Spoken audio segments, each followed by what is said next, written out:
जानकारियों से समृद्ध इस कार्यक्रम कृषि दर्शन को लेकर मैं छवि एक बार फिर से हाजिर हूं आपके सामने। इस कार्यक्रम के जरिए हम कोशिश करते हैं कि कृषि हो या पशुपालन, मत्स्य पालन हो या फिर मधुमक्खी पालन, इन सब से जुड़ी नवीनतम जानकारियों को आपसे हम साझा करवा सकें। और साथ ही साथ हमारी कोशिश होती है कि कुछ विशेषज्ञों को आप तक लेकर आएं, क्योंकि जो परंपरागत तरीके हैं उनसे तो आप रूबरू हैं ही, लेकिन नवीनतम तरीकों को अगर उनके साथ आप शामिल करें तो ज़्यादा फायदा ले सकते हैं। कार्यक्रम की आज की कड़ी में भी कुछ ऐसी ही कोशिश करेंगे हम, लेकिन सबसे पहले देखेंगे अपना पहला सेगमेंट, खबरें खेती की। नमस्कार, खबरें खेती की में स्वागत है आपका। खबरों में आगे बढ़ने से पहले सबसे पहले नजर मुख्य कृषि समाचारों पर। सिंचाई की उपलब्धता सुनिश्चित करने हेतु सरकार कर रही है डीजल अनुदान की व्यवस्था। बरसात के मौसम में पशुओं को संक्रामक रोगों से बचाए पशुपालक, और पशुपालकों के लिए बेहद उपयोगी रोटावेटर मशीन। कृषक बंधुओं, कम वर्षा और जल की कमी को देखते हुए सिंचाई एक गंभीर समस्या बनती जा रही है। ऐसे में धान की खेती को बढ़ावा देने और फसल की सुरक्षा के लिए राज्य सरकार किसानों को पटवन सही समय पर मिल सके, इस उद्देश्य से डीजल अनुदान की व्यवस्था कर रही है। इसके लिए पोर्टल खोल दिया गया है। किसान पोर्टल के द्वारा आवेदन कर सकते हैं। विशेष जानकारी कृषि सचिव श्री संजय कुमार अग्रवाल जी से। इस बार वर्षा की कम स्थिति को देखते हुए डीजल अनुदान की घोषणा की जा चुकी है और किसानों के लिए डीजल अनुदान का पोर्टल भी खुला जा चुका है। कल ही एक दिन में 5000 से अधिक आवेदन प्राप्त हो गए हैं और 5000 आवेदनों पर स्वीकृति की कार्रवाई जारी है और किसानों के लिए अभी ये पोर्टल खुला रहेगा। जो भी किसान भाई डीजल से खेती करते हैं वो अपना आवेदन ऑनलाइन जमा कर सकते हैं। पशुपालक भाई बहनों, बरसात के मौसम में दुधारू पशुओं में कई संक्रामक रोग पैदा होने की संभावना बन जाती है। पशुओं में गला घोटू, लंगड़ी और अढ़ैया बुखार भी हो सकता है। ऐसे में जीवाणु जनित बीमारियों को रोकने के लिए तुरंत नजदीक के डॉक्टर के सलाह से इलाज कराएं। साथ ही संक्रमित पशुओं को स्वस्थ पशुओं से अलग रखें। किसान भाई बहनों, इन दिनों कम वर्षा के कारण आपके खेतों में लगी फसल के लिए सिंचाई का संकट हो सकता है। खरीफ फसलों में मुख्य फसल है धान। इसके लिए समुचित जल प्रबंधन करना भी जरूरी है। ऐसे में आप स्प्रिंकलर खेतों में लगाकर फ्लड इरिगेशन कर सकते हैं। इससे फसल की जरूरतों के हिसाब से जल प्राप्त होता रहेगा। रोजगार की कमी को खेती करके भी दूर किया जा सकता है। इसमें भी नवीनतम तकनीकों के प्रयोग से सफलता हासिल की जा सकती है। ग्राम फरीदपुर, जिला वैशाली के युवा अमरजीत कुमार इसके जीवंत उदाहरण हैं। इन्होंने बीटेक की पढ़ाई करने के बाद अपने घर पर भूमि में जैविक खाद का उपयोग कर भिंडी का खेती करना शुरू किया है। इनका कहना है, जैविक खाद की मदद से लागत मूल्य से 2 गुना मुनाफा हो रहा है। किसान भाई बहनों, अमरूद का फल वृक्षों की बागवानी में एक महत्वपूर्ण स्थान है। इसकी बहुउपयोगिता एवं पौष्टिकता को ध्यान में रखते हुए इसमें जैम, जेली, नेक्टर आदि परिरक्षित पदार्थ तैयार किए जाते हैं। यदि आप इसकी खेती कर रहे हैं तो इसकी उन्नत किस्मों का ही प्रयोग करें। अमरूद का फल वृक्षों की बागवानी में बेहद लोकप्रिय है। जाड़े ऋतु में यह इतना अधिक तथा सस्ता प्राप्त होता है कि लोग इसे गरीबों का सेव भी कहते हैं। यह स्वास्थ्य के लिए अत्यंत लाभदायक फल है। इसमें विटामिन सी अधिक मात्रा में पाया जाता है। इसके अतिरिक्त विटामिन ए तथा बी भी पाए जाते हैं। इसमें लोहा, चूना तथा फास्फोरस अच्छी मात्रा में होता है। इसके कुछ उन्नत प्रभेद हैं। पंजाब पिंक, इस किस्म के फल बड़े आकार और आकर्षक रंग के होते हैं। गर्मियों में इनका रंग सुनहरी पीली हो जाता है। इसका गुद्दा लाल रंग का होता है। इसके एक बूटे की पैदावार तकरीबन 155 किलो तक होता है। इलाहाबाद सफ़ेदा, यह दरमियाने कद की किस्म है। इसका फल नर्म और गोल आकार का होता है। इसके गुद्दे का रंग सफ़ेद होता है। किसान भाई बहनों, रोटावेटर ट्रैक्टर के साथ कार्य करने वाली एक मशीन है। जिसका उपयोग मुख्य रूप से खेतों में बीज की बुआई के समय किया जाता है। रोटावेटर मक्का, गेहूं, गन्ना आदि के अवशेष को हटाने अथवा मिट्टी में अवशेषों का मिश्रण करने के लिए उपयुक्त माना जाता है। रोटावेटर के उपयोग से मिट्टी के साथ स्वास्थ्य में सुधार भी आता है। इसके अलावा धन, लागत, समय और ऊर्जा की भी बचत होती है। अब जानते हैं क्या है आज का मंडी भाव। आइए जानते हैं पटना अनाज मंडी में अनाजों के ताज़ा भाव। लोकल गेहूं 3,500 रुपये प्रति क्विंटल, एमपी गेहूं 4,300 रुपये प्रति क्विंटल, सोनम चावल 6,000 रुपये प्रति क्विंटल और बासमती चावल 11,000 रुपये प्रति क्विंटल। अब समय है मौसम पूर्वानुमान का। मौसम विभाग से प्राप्त जानकारी के अनुसार कल राजधानी पटना का अधिकतम तापमान 33 डिग्री सेल्सियस एवं न्यूनतम तापमान 28 डिग्री सेल्सियस रहने की संभावना है। खबरें खेती की में अभी आप रूबरू हो रहे थे मौसम के मिजाज से। जाना अपने मंडी के भाव के बारे में, ली आपने जानकारी नवीनतम तकनीकों और उपकरणों की, और साथ ही साथ आपने सुनी अपनी एक सफल साथी के सफलता की कहानी भी। कार्यक्रम की कुछ अगली कड़ियों में हमारी ये कोशिश होगी कि हम आपकी सफलता की कहानी आपके दूसरे साथियों तक पहुंचा सकें। सस क्रिया के तहत आप ढैंचा या सनई जरूर खेतों में लगावें और उसको मिट्टी में 45 दिनों के बाद जरूर मिलावें। हर जोखिम से निकल कर फसल आए, सुरक्षित हो जाए। फसल बीमा से हर किसान अब आत्मनिर्भर हो जाए। अब सूखा पड़े या बाढ़ आ जाए, कोई डर नहीं। अब ओले पड़े या कीट पतंगे फसल खा जाए, कोई फिक्र नहीं। अब कैसी भी आपदा हमारी फसल पे आ जाए, क्षति होने पर हमारे दावों का उचित भुगतान मिलता है, क्योंकि हमने लिया है प्रधानमंत्री फसल बीमा। बुआई से फसल कटाई तक हर जोखिम का दावा, न्यूनतम प्रीमियम पर अधिकतम भुगतान का वादा। योजना से हर साल जुड़ रहे हैं 5 करोड़ से ज्यादा किसान। अब आपकी है बारी। नजदीकी कृषि कार्यालय, सहकारी समिति, बैंक शाखा, अधिकृत बीमा कंपनी या जन सेवा केंद्र में स्वेच्छा से करा सकते हैं पंजीकरण। फसल बीमा पोर्टल या फसल बीमा ऐप द्वारा भी किया जा सकता है पंजीकरण। प्रधानमंत्री फसल बीमा योजना, आपकी फसलों का संपूर्ण सुरक्षा कवच। कृषि एवं किसान कल्याण मंत्रालय, भारत सरकार। चलिए कार्यक्रम में अब बढ़ते हैं आगे, और अब बारी है साक्षात्कार की, जहां हम अपने विशेषज्ञ से बात करेंगे धान की खेती में समुचित शस्य क्रियाओं के बारे में, क्योंकि कई बार इनका प्रयोग सही तरीके से ना हो। इस तरीके को अगर हम फॉलो ना करें तो हमें वो लाभ नहीं मिल पाता जिसकी हम उम्मीद करते हैं, और हमारी मेहनत निष्फल हो जाती है। तो आइए अपने विशेषज्ञ से जानते हैं उनकी राय।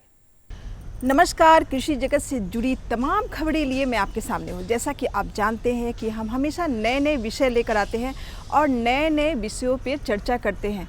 हमारे जो साइंटिस्ट हैं आपको बताते हैं कि किस तरह से आप अपनी फसल को तैयार कर सकते हैं, कौन से मौसम में आप कौन सी फसल को अच्छी तरह से तैयार कर सकते हैं और कम लागत में ज़्यादा से ज़्यादा मुनाफा कैसे पा सकते हैं, कौन सी नस्ल की पशु का आप देखभाल करके अच्छी लागत में उन्हें बेच सकते हैं और अच्छा से अच्छा मुनाफा पा सकते हैं।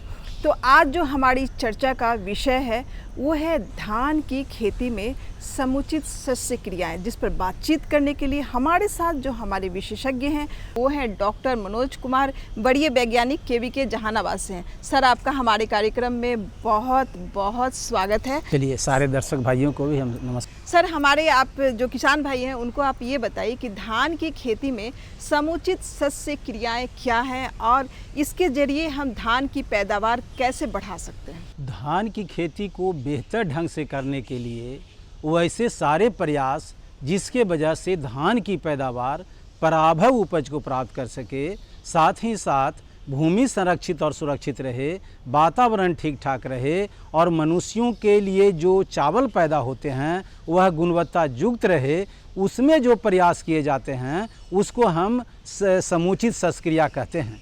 यह एक बहुत बड़ी चैप्टर है।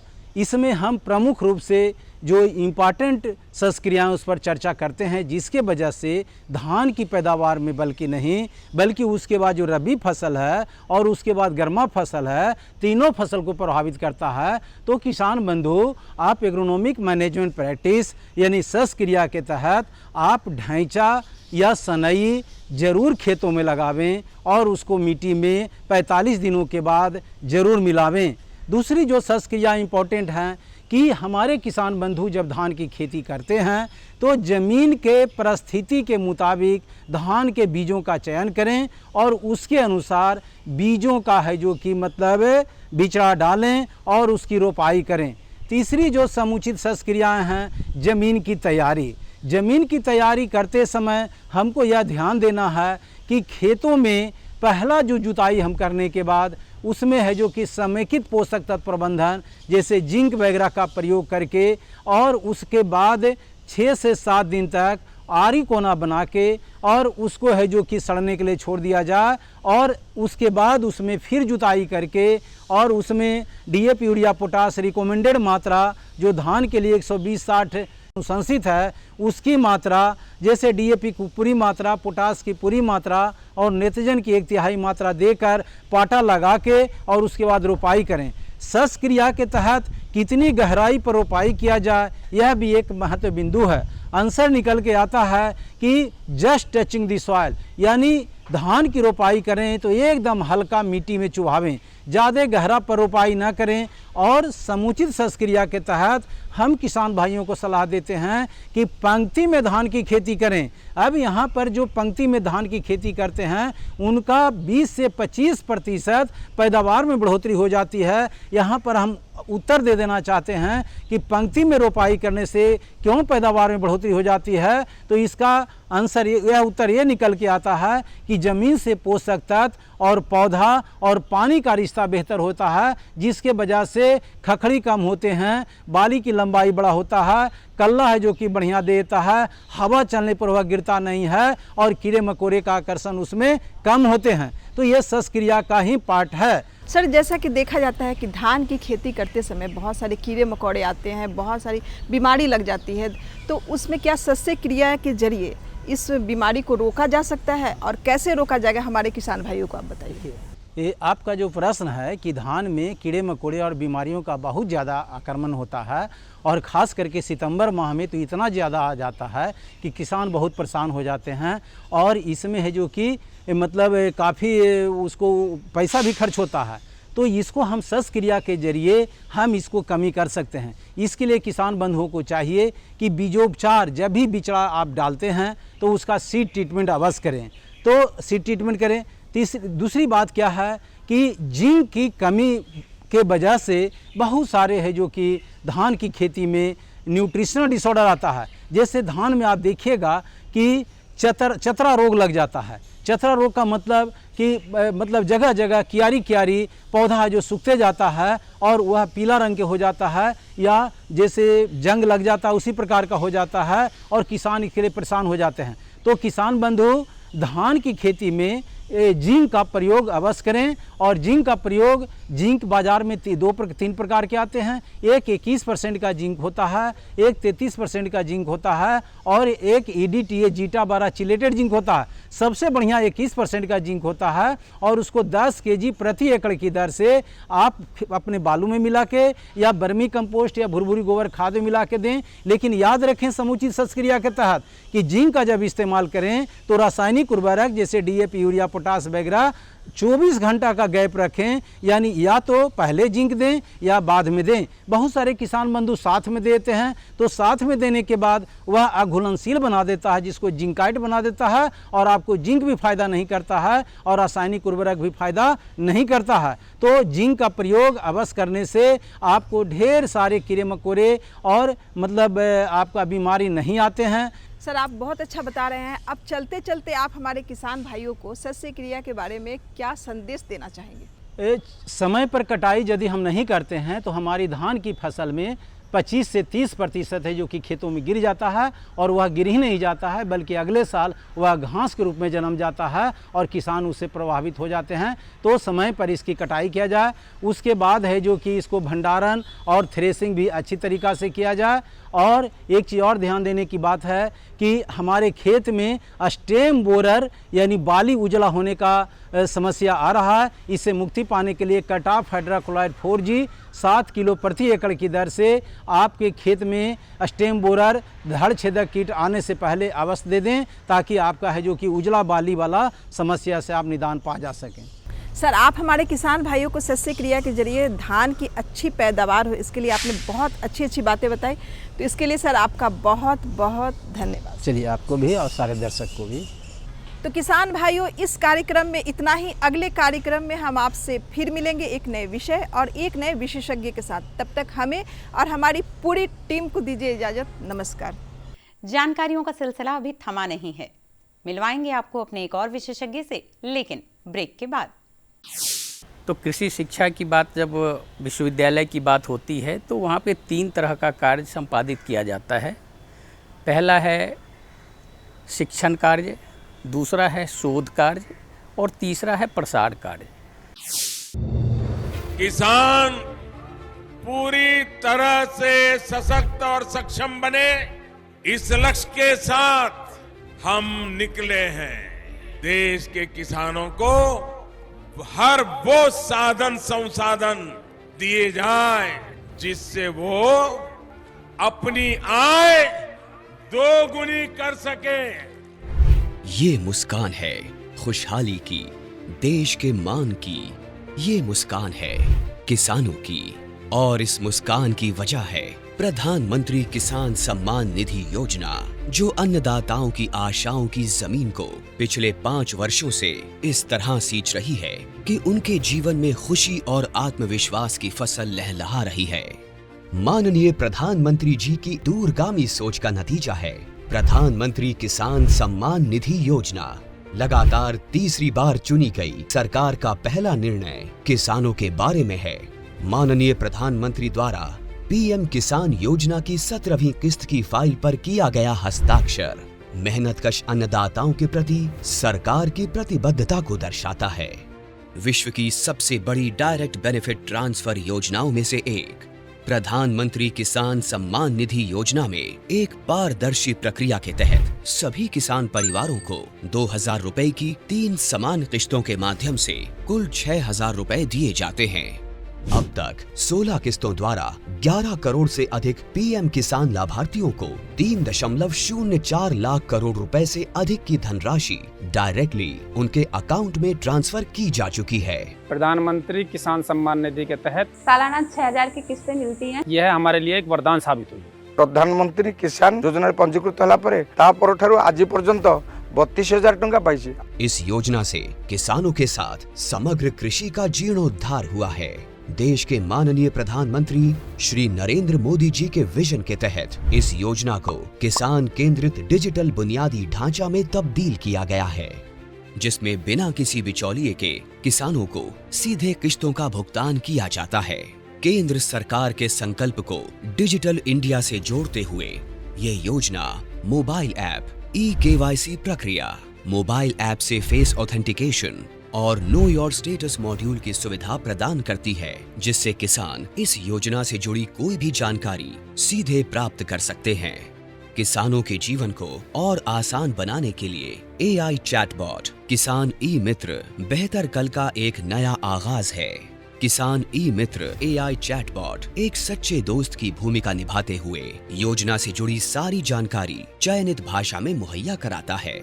पीएम किसान की 17वीं किस्त के रूप में आज माननीय प्रधानमंत्री द्वारा 9.26 करोड़ से अधिक पात्र किसानों को 20,000 करोड़ रुपए की धनराशि सीधे उनके बैंक खातों में ट्रांसफर की जा चुकी है। केंद्र सरकार की एक और अहम पहल है कृषि सखी, जो ज्ञान और महिला सशक्तिकरण का अद्भुत संगम है। कृषि सखी अभियान द्वारा गांव की महिलाओं को पारंपरिक कृषि प्रथाओं से लेकर नवीन तकनीकों के बारे में प्रशिक्षण दिया जाता है, जो महिला किसानों को आर्थिक व सामाजिक रूप से मजबूत बनाता है। गांव की हर महिला को इस मुहिम से जोड़ने के लिए माननीय प्रधानमंत्री श्री नरेंद्र मोदी जी द्वारा 30,000 से अधिक स्वयं सहायता समूहों का कृषि सखियों के रूप में प्रमाणीकरण किया गया है।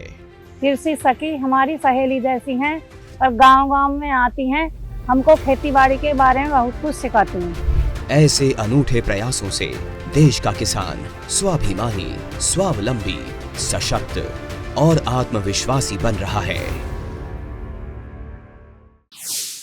ब्रेक के बाद एक बार फिर से आप सभी का बहुत बहुत स्वागत है कार्यक्रम कृषि दर्शन में, जिसमें हम आपको वादा कर चुके हैं अपने एक और विशेषज्ञ से मिलवाने का। जी हाँ, बारी है एक और विशेषज्ञ की, जिनसे हम जानेंगे कृषि विज्ञान केंद्र की उन गतिविधियों के बारे में जिनका उद्देश्य होता है कृषकों का हित। सरकार ऐसी बहुत सारी कोशिशें करती है जिससे नए प्रयोग किए जा सकें और वो जानकारियां हम तक पहुंचाई जा सकें। तो ऐसे में कृषि विज्ञान केंद्र का क्या है रोल, क्या है उनकी भूमिका, कैसे वो अपनी मध्यस्थता निभाते हैं, अपनी जानकारियां हमसे साझा करते हैं, इन सभी विषयों पर, इन सभी मुद्दों पर लेंगे जानकारी अपने विशेषज्ञ से इस साक्षात्कार के जरिए। किसान भाइयों बहनों नमस्कार। कृषि के क्षेत्र में कई तरह के शोध एवं अनुसंधान कार्य होते रहते हैं, लेकिन इन तमाम जानकारियों को किसानों तक पहुंचाने के लिए देश के लगभग हर जिले में कृषि विज्ञान केंद्र बने हुए हैं। ये कई तरह से किसानों की मदद करते हैं। उन्हें कई तरह के प्रशिक्षण दिए जाते हैं, जिनका लाभ उठाकर हमारे किसान भाई आसानी से अपना खेती और किसानी कर पाते हैं। तो आज का ये हमारा कार्यक्रम इसी विषय पर आधारित है और इस पर अधिक जानकारी लेने के लिए हम बात करेंगे अपने विशेषज्ञ से। तो आज का हमारा विषय है किसानों के हित में कृषि विज्ञान केंद्र की गतिविधियाँ। सर, आप हैं डॉक्टर नित्यानंद, वरीय वैज्ञानिक एवं प्रधान कृषि विज्ञान केंद्र औरंगाबाद। सर, आपका हमारे कार्यक्रम में बहुत बहुत स्वागत है। प्रणाम, धन्यवाद। सर, पहले प्रश्न की शुरुआत करते हैं। सर, किसानों के नज़रिए से देखा जाए तो कृषि विज्ञान केंद्र की भूमिका क्या है? आपका प्रश्न बहुत ही अच्छा है। देखिए, कृषि के क्षेत्र में जब हम बात करते हैं तो कृषि शिक्षा की बात, जब विश्वविद्यालय की बात होती है तो वहाँ पे 3 तरह का कार्य संपादित किया जाता है। पहला है शिक्षण कार्य, दूसरा है शोध कार्य और तीसरा है प्रसार कार्य। प्रसार कार्य की भूमिका किसानों के नज़रिया से अगर देखा जाए तो सबसे अहम होता है। कारण ये है कि जब भी कभी भी किसी भी तकनीकी को किसानों तक पहुंचाना है तो इसमें कृषि विज्ञान केंद्र का रोल बहुत ही अधिक हो जाता है। आज अगर हम देखें तो पूरे हिंदुस्तान में 731 कृषि विज्ञान केंद्र कार्यरत हैं।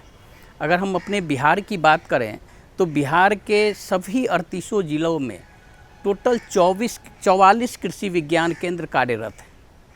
अब यहाँ ये है कि जिला स्तर पे, क्योंकि विश्वविद्यालय जाना, क्योंकि विश्वविद्यालय अगर हम अपने प्रदेश की बात करें तो एक बिहार कृषि विश्वविद्यालय है जो राज्य के स्तर से संचालित है। दूसरा हमारा केंद्रीय विश्वविद्यालय है जो कि राजेंद्र प्रसाद केंद्रीय कृषि विद्यालय के नाम से जो पूसा में अवस्थित है। अब वहाँ किसानों तक को पहुँचना जो है वो उनके लिए एक बहुत बड़ा इशू होता है। सरकार इन्हीं चीज़ों को ध्यान में रखते हुए हर जिला में कृषि विज्ञान केंद्र की स्थापना किया और वहाँ 6 वैज्ञानिक कार्यरत होते हैं, विषय वस्तु विशेषज्ञ जिसको कहा जाता है, अलग अलग विषयों का। और एक प्रधान होता है जो वरीय वैज्ञानिक होता है, जो कार्यरत होते हैं। तो किसानों को कृषि में जितने भी तरह की समस्या, आज आप अभी की बात करें, अब किसान हमारे धान लगा रहे हैं, काफ़ी विलम्ब हुआ है चूँकि वर्षापात नहीं हुई है बहुत कम होने के कारण। लेकिन इस परिस्थिति में भी किसान क्या करें, तो इसकी सलाह लेने के लिए वो कहाँ जाएंगे? तो इसके लिए कृषि विज्ञान केंद्र हर जिला में अवस्थित है। सर, आपने बहुत अच्छी जानकारी दी। सर, कृषि विज्ञान केंद्र हमारे किसान भाइयों के लिए कौन कौन से कार्यक्रम आयोजित करता है? कृषि विज्ञान केंद्र का किसानों के लिए मुख्य रूप से अगर देखा जाए तो 5 कार्य है जो हमारे कृषि विज्ञान केंद्र के द्वारा किसानों के हित में संचालित किया जाता है। उसमें सबसे पहला आता है प्रशिक्षण, क्योंकि ज्ञान के अभाव में सही तकनीकी का प्रयोग किसान नहीं कर पाते हैं और इसके कारण जो है वो काफ़ी नुकसान उठाते हैं, उनका जो उत्पादन लागत है वो काफ़ी बढ़ जाता है। तो इसके लिए सबसे अहम पहलू होता है कि हम किसानों का ज्ञानवर्धन करें और इसके लिए कृषि विज्ञान केंद्र अपने क्षेत्र में कृषकों के लिए, चाहे वो कृषक पुरुष हों या महिला हों, उनके लिए प्रशिक्षण का आयोजन करती है। इसके अलावा जो प्रसार कार्यकर्ता हैं, जो बहुत सारे सलाहकार हैं, समन्वयक हैं, जो कि ग्रामीण क्षेत्र में ग्रास रूट लेवल पे काम कर रहे हैं, ऐसे लोगों को भी नई तकनीकी से अंगीकृत करना, ये भी कृषि विज्ञान केंद्र है। तो कृषि विज्ञान केंद्र प्रसार कार्यकर्ता जो हैं उनके लिए भी प्रशिक्षण का आयोजन करता है। अब गांव में बहुत सारे सरकार की योजना आ रही है कई कि कैसे युवाओं को स्वरोजगार के तरफ उसको बढ़ावा दिया जाए, उसको आगे बढ़ाया जाए। तो इसके लिए कृषि विज्ञान केंद्र ग्रामीण युवाओं के लिए 1 सप्ताह का, 15 दिन का, इस तरह का जो है एक प्रशिक्षण कार्यक्रम का आयोजन करता है, जिसमें कि एक टॉपिक स्पेसिफिक होती है। जिस तरह से कभी बकरी पालन के ऊपर एक प्रशिक्षण दिया जाना है तो वो 7 से लेके 15 दिन का होता है। इसी तरह से मुर्गी पालन के ऊपर 7 से 15 दिन का होता है, मछली पालन के ऊपर, मधुमक्खी पालन के ऊपर, मशरूम के ऊपर। तो ऐसा गुण जिसके माध्यम से हमारे कृषक जो हैं स्वावलंबी हो सके, अपना एक छोटा छोटा उद्योग स्थापित कर सकें, इसके लिए कृषि विज्ञान केंद्र में युवाओं के लिए खास तौर से विशेष प्रशिक्षण चलाया जाता है। इसके अतिरिक्त हमारा एक काम है OFT, ऑन फार्म ट्रायल। अब यहाँ क्या होता है कि बहुत सारी अनुसंधान होती है, तो उस अनुसंधान में हमारे क्षेत्र के लिए कौन सा तकनीकी कितना उपयोगी है, उसका हम लोग अपने KVK के फील्ड पे और किसानों के फील्ड पे हम उसका टेस्ट करते हैं। टेस्ट करने के बाद जब वो टेक्नोलॉजी अच्छी होती है, वो तकनीकी जब किसानों के लिए लाभकारी दिखता है, तो हम उसको प्रत्यक्षण में ले जाते हैं। प्रत्यक्षण के पश्चात जब वहाँ सक्सेस होता है, सफल होता है वो तकनीकी, तो हम कृषि विभाग को, आत्मा को वो तकनीकी देते हैं कि आप इस तकनीकी को बृहत स्तर पर इसका प्रसार का कार्य करें। तो हमारा उसके बाद FLD हो जाता है। इसके अलावा हमारा एक बहुत अहम काम है कि किसानों के उत्पादन में बीज का बहुत महत्वपूर्ण रोल होता है। तो हर कृषि विज्ञान केंद्र अपने केंद्र पर वो बीज का उत्पादन करते हैं। वो बीज आपके क्षेत्र में आधार बीज हो सकता है, कुछ कृषि विज्ञान केंद्र आधार बीज का उत्पादन करते हैं, कुछ जो है सो सर्टिफाइड सीड का उत्पादन करते हैं। तो एक अच्छा गुणवत्ता युक्त बीज भी मुहैया किसानों को कराना, ये भी कृषि विज्ञान केंद्र का एक मुख्य कार्य है। सर, आप हमारे कार्यक्रम में आए और हमारे किसान भाई बहनों को इतनी अच्छी अच्छी जानकारियाँ दी, इसके लिए आपका बहुत बहुत धन्यवाद। धन्यवाद। अभी आप जान रहे थे अपने विशेषज्ञ से कृषक हित में कृषि विज्ञान केंद्र की गतिविधियों के बारे में। उम्मीद करते हैं कि इन जानकारियों का पूरा लाभ ले पाएंगे। जुड़े रहिए कार्यक्रम से इसी समय इसी चैनल पर, ऐसी ही और भी नई जानकारियों के लिए और विशेषज्ञों से मिलने के लिए। कार्यक्रम में होगी आपसे फिर मुलाकात। तब तक रखिए अपना और अपनों का ख्याल और दीजिए इजाजत। नमस्कार। हमारा पता है कृषि दर्शन, कमरा नंबर 203, द्वारा केंद्र निदेशक, दूरदर्शन केंद्र पटना, फ्रेजर रोड, पटना। हमारा ईमेल एड्रेस है director@ddkpatna@gmail.com और kddkpatna@gmail.com।